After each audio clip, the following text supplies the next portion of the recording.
Eu quero conversar com você nessa noite, na palavra do Senhor. E para isso eu gostaria que você abrisse, por favor, a sua Bíblia, no primeiro evangelho, o evangelho escrito por Mateus, no capítulo 6. Os discípulos, depois de sempre virem a Jesus orando e gastando tempo em oração, e orava indiscriminadamente, independente das circunstâncias, independente das situações que eles estavam passando ali, eles queriam também ter uma vida prática de oração como Jesus. Então, um dos discípulos volta-se para Jesus e lhe faz um pedido. Ele diz: Mestre, João Batista ensinou os seus discípulos a orar. Ensina-nos também como é que devemos orar. E Jesus prontamente foi lhes ensinar. E ele diz: quando vocês forem orar, orareis assim. Mateus 6, 9. Portanto, vós orareis assim: Pai nosso que estais nos céus, santificado seja o teu nome. Venha o teu reino, seja feita a tua vontade, assim na terra como no céu. E o restante do molde aplicado para Jesus, de como é que devemos apresentar a Deus em oração, você já conhece. Talvez já fez isso de modo litúrgico, repetitivo e religioso, variadas, múltiplas e múltiplas vezes, né? Você já conhece. Mas nessa noite, eu gostaria de chamar a sua atenção para aquilo que Jesus traz como ensinamento aos seus discípulos e que chega até nós. Ele vai lhes ensinar a orar, e ele então lhes ensina que para apresentar-se diante de Deus, a primeira coisa que precisa ser feita é adorar a Deus, é reconhecer quem Ele é dar a Ele todos os títulos que lhe são oriundos e que lhe são próprios, é reconhecer que Ele é o Senhor, que Ele é Deus, nos derramando em adoração, nos derramando em entrega e demonstrar a Ele essa devoção. Pai que está no céu, seu nome seja santificado. E logo a seguir, Jesus então instrui os seus discípulos a pedirem.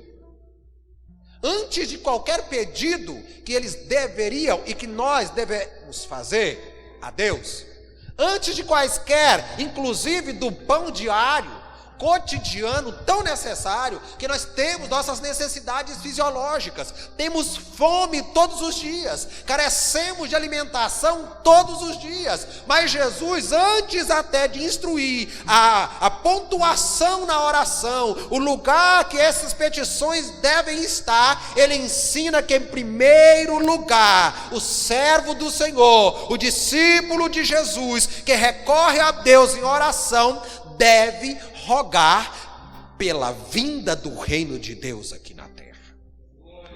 Eu quero te dizer algo aqui nessa noite, uma verdade maravilhosa, e que nós precisamos entender o peso disso, para aplicarmos com todo o peso que lhe é devido. Uma verdade pujante, verdadeira, real e atual, é de que o céu está sendo preparado para receber os servos do Senhor. E a palavra do Senhor diz que ele começou fazendo isso, e o relato vem desde Gênesis, desde lá do início, desde o princípio. Ele já começou a levar pessoas para lá. O caso primeiro registrado na palavra do Senhor, em Gênesis, no capítulo 5, versículo 24, é o caso de Enoque. A palavra do Senhor diz que ele andou com Deus e desapareceu, já não era, porque Deus o tomou para si. Deus o tomou para si. Não que ele houvesse morrido, não que os seus dias aqui tivessem chegado ao fim, ele tivesse descido a campa fria, a sepultura. Não, Deus o levou para si, Deus o tomou para si, porque ele andou com Deus, e Deus o quis e o levou. E você conhece o relato da palavra do Senhor. Mas nós temos o outro caso, o caso registrado em 2 Reis, capítulo 2, a partir do versículo 9 até o 14, eu quero ler com você. A palavra diz assim: sucedeu que, havendo eles passado, Elias disse a Eliseu: pede-me o que queres que te faça, antes que seja tomado de ti. E disse Eliseu: peço-te que haja porção dobrada de teu espírito sobre mim.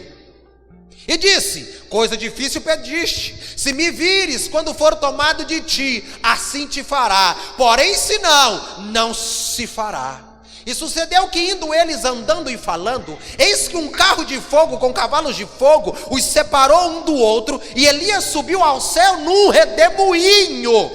O que vendo Eliseu clamou: meu pai, carros de Israel e seus cavaleiros, e nunca mais o viu. E pegando as suas vestes, rasgou-as em 2 partes. Também levantou a capa de Elias, que dele caíra, e voltando-se parou à margem do Jordão.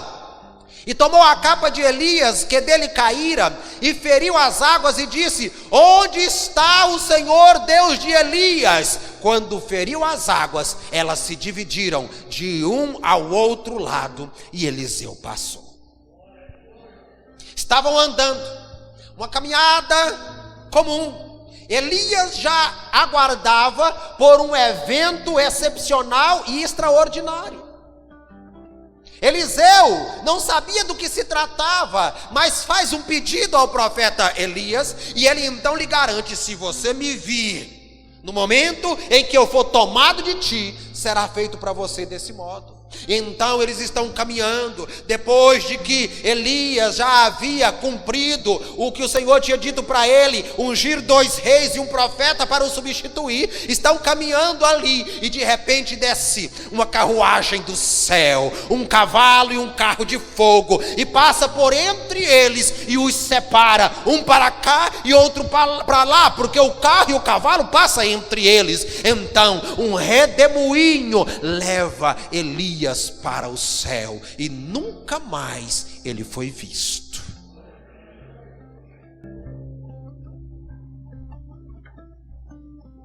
Mas João capítulo 14, a partir do verso 1, Jesus diz: não se turbe o vosso coração, crede em Deus e crede também em mim. Na casa do meu pai há muitas moradas. Se não fosse assim, vou-lhe teria dito: vou preparar-vos lugar. E se for e vos preparar lugar, virei de novamente e vos levarei para mim mesmo, para que onde eu estiver, estejais vós também.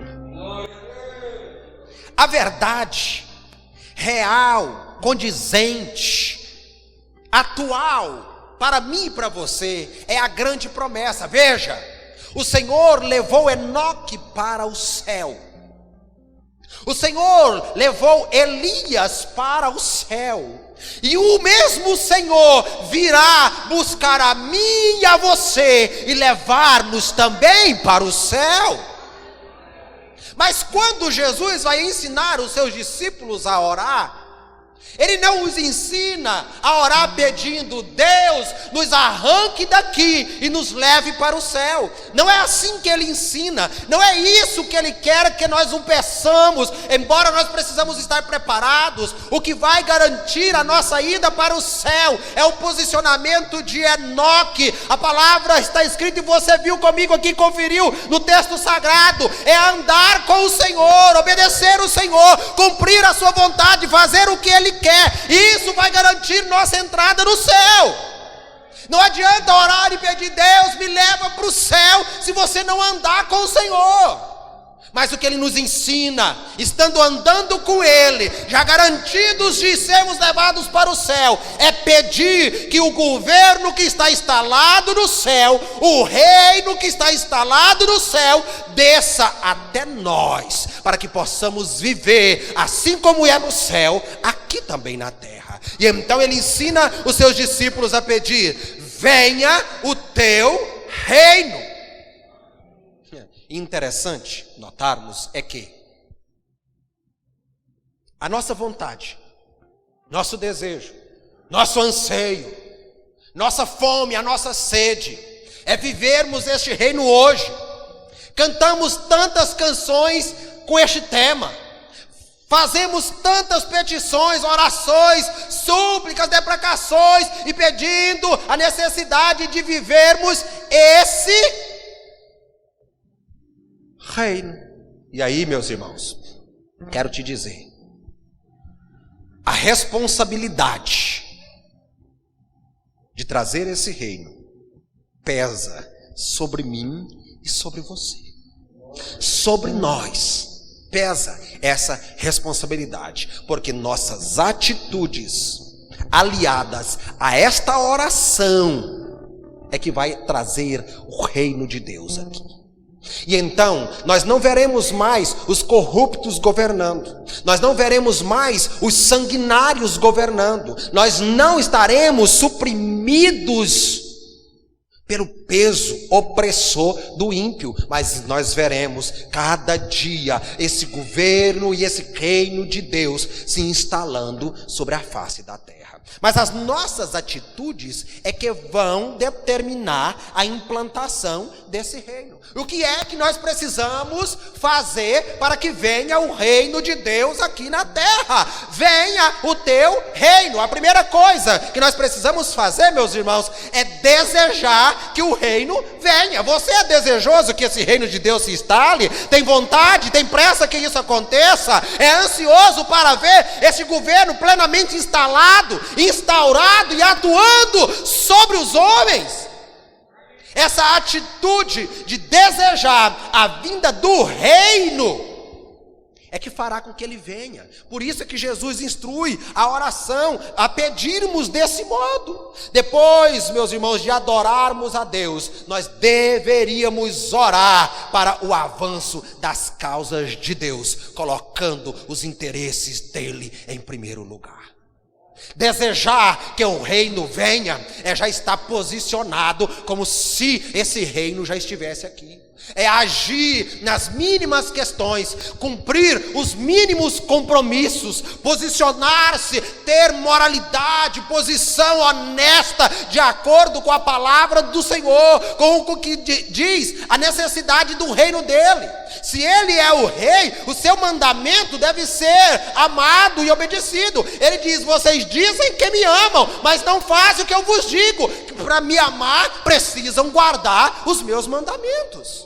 Desejar que o reino venha já é viver como se estivesse sob a égide desse reino, é buscar os interesses desse reino, é agir de acordo com esse reino. A segunda coisa, a segunda atitude que nós precisamos ter para vermos o reino de Deus instalado sobre a face da terra é buscar as coisas lá do alto. É necessário, meus irmãos, que nós busquemos as coisas lá do alto. Veja o que o apóstolo Paulo diz quando ele escreve aos Colossenses, no capítulo 3 e no versículo 1. Veja o que Paulo diz: portanto, se já ressuscitastes com Cristo, buscai as coisas que são de cima, onde Cristo está assentado à destra de Deus. Quando Paulo diz esse se aqui, não é que ele tenha dúvida, ele está dizendo, já que ressuscitastes com Cristo, vocês precisam buscar as coisas de cima. Outra tradução vai dizer, as coisas lá do alto. Quando esta palavra chega para nós, precisamos questionar e dizer, quais são as coisas lá do alto? Que coisas são essas que são descritas na palavra como sendo as coisas de cima? As coisas lá do alto, as coisas de cima são as coisas eternas e não as questões terrenas. Acompanha comigo o que Jesus diz. Mateus, capítulo 6, a partir do 19 até o 21. Veja. Não ajunteis tesouros na terra, onde a traça e a ferrugem tudo consomem, e onde os ladrões minam e roubam. Mas ajuntai tesouros no céu, onde nem a traça, nem a ferrugem consome, e onde os ladrões não minam e nem roubam. Porque onde estiver o vosso tesouro, ali estará também o vosso coração. Paulo diz que aquele que é desejoso pela instalação do reino de Deus na terra, ele precisa estar ligado às coisas do alto. Jesus diz, não ajuntem tesouros na terra. Meus irmãos, estas palavras de Jesus, elas contêm, nesses versículos, alguns dos ensinos mais revolucionários de Jesus. E ao mesmo tempo, os mais abandonados também.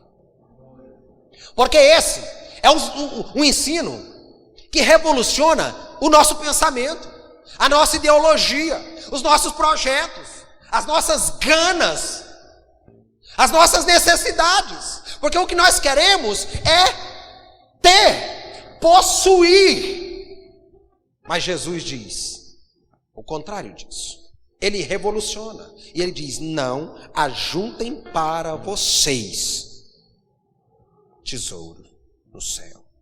Meus irmãos, Jesus contradiz com essa palavra todo conselho humano para providenciar um futuro financeiramente seguro. Mas é isso que nós queremos. O nosso medo é do amanhã, irmãos. O que assenta no nosso coração é aquela questão, mas e se eu adoecer? Se eu tiver uma emergência de uma hora para outra? Se eu tiver necessidades? Se a bolsa quebrar? Se houver um golpe na nação, eu preciso ter um socorro, eu preciso ter uma reserva, eu preciso juntar, eu preciso ter um guardado. Todos nós trabalhamos desse modo. Mas por que é que esse ensino de Jesus, ele é revolucionário? É exatamente porque quando ele diz, não acumuleis para vós tesouros sobre a terra, ele está dizendo que não há nenhuma segurança nas coisas materiais. Porque qualquer tipo de tesouro material na terra pode ser destruído por elementos da natureza. Ele mesmo utiliza esses elementos dizendo a traça, um inseto, muitas vezes desprezado, nem levado em consideração, pode trazer um prejuízo enorme. Já pensou, irmão? Já pensou, irmã? Aquele dinheiro que está guardado debaixo do colchão, que você nem mexe nele, coloca peso em cima para ninguém mexer, de uma hora para outra, sem você se lembrar disso, você vai olhar o seu dinheiro guardado, acumulado ali, a traça deu na grana, a traça corroeu o papel, comeu todo ele. Jesus diz, não guarda, porque um inseto, a traça, pode acabar com o seu ajuntamento. Ele diz, a ferrugem, um elemento de oxidação da natureza, pode consumir todo e qualquer metal. Jesus diz que além desse ajuntamento poder ser destruído, consumido por elementos da natureza, todo e qualquer tesouro material que nós tentarmos acumular, ele pode também ser roubado por ladrões.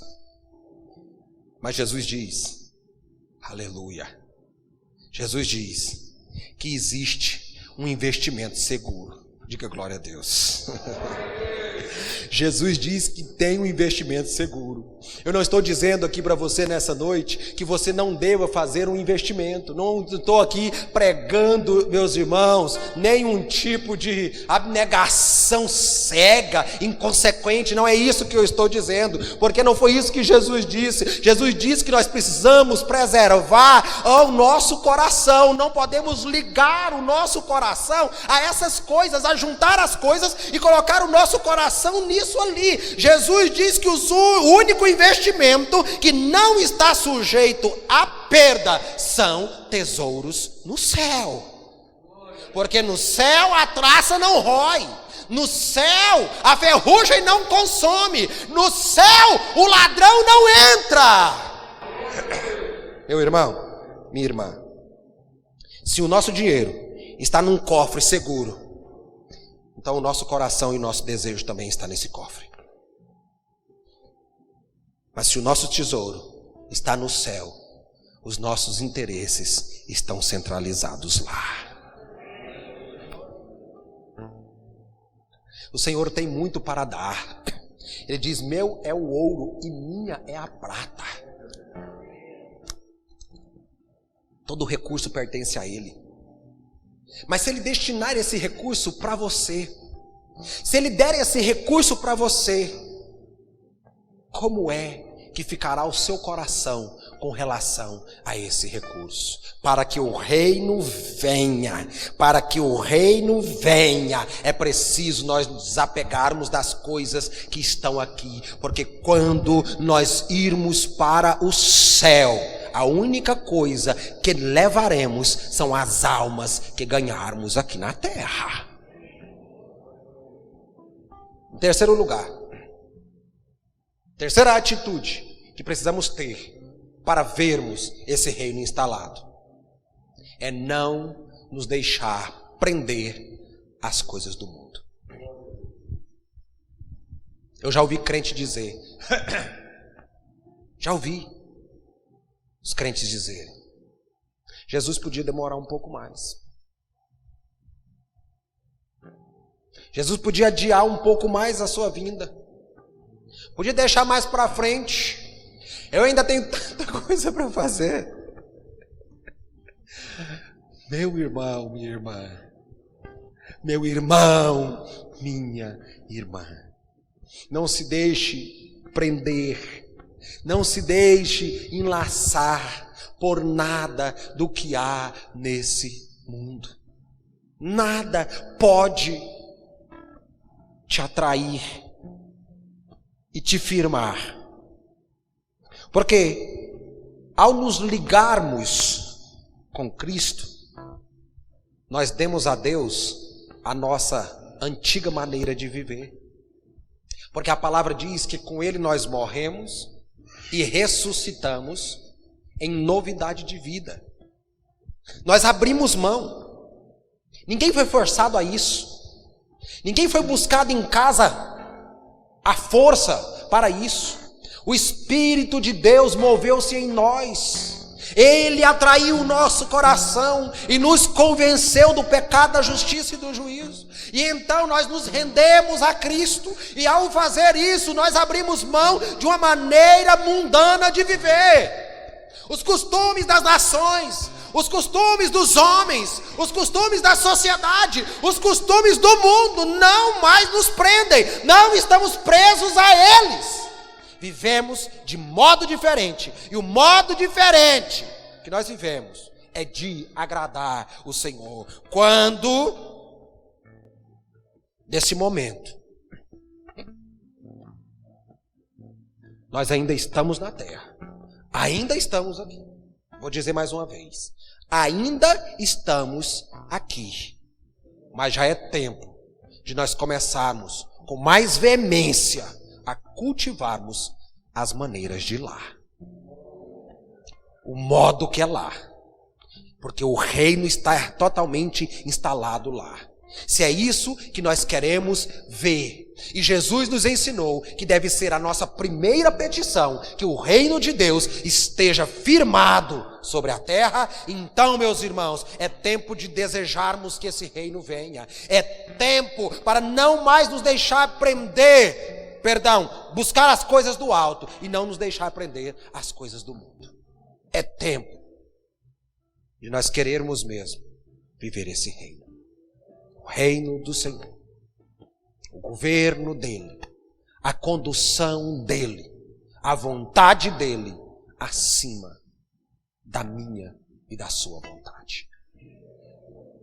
Fique de pé no seu lugar.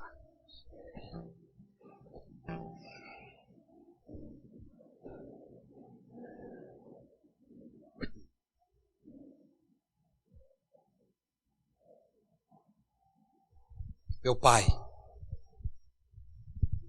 essa noite é uma noite especial. É a noite que nós nos reunimos, Senhor, aqui para comungarmos com os irmãos, mas também comermos o símbolo da Tua carne e bebermos o símbolo do Seu sangue, para que isso produza em nós a vida descrita na Tua palavra. Senhor, o que nós mais desejamos, o que nós mais queremos é ver o Teu reino instalado. Então, Senhor, muda nossa mente, muda nossas posições, muda nossos planos, mude nossas vontades, nossos desejos, nossa maneira de ver, Senhor. Nós queremos ver pela Sua ótica. E a ótica está na Tua palavra. Nela, o Senhor diz: examinem as Escrituras, porque são elas que falam ao meu respeito. E nela vocês encontrarão a vida eterna. Deus, nós queremos fazer de acordo com a Sua palavra. Não queremos desprezar, Senhor. Não queremos trazer, Senhor, contemporâneo.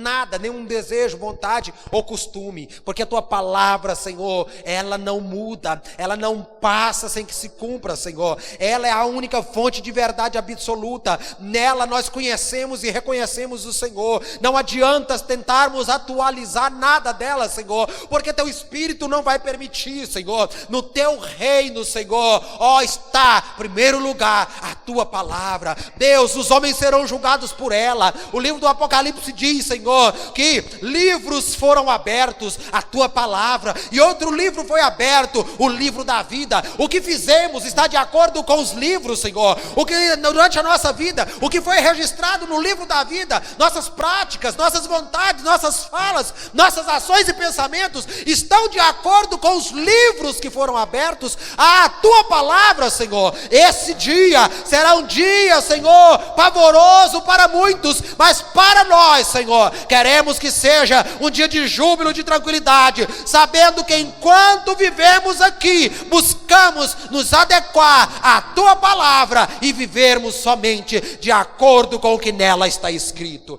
Lemassu, lemicassi, lemianduriassi canta, mantulai, selemi canturiandala, flamai-se, ondalassi, lemas, ondalamassi, She marasui talabás, undalá rima se canta lá, malassu canta larabás, roche me canturianda labás.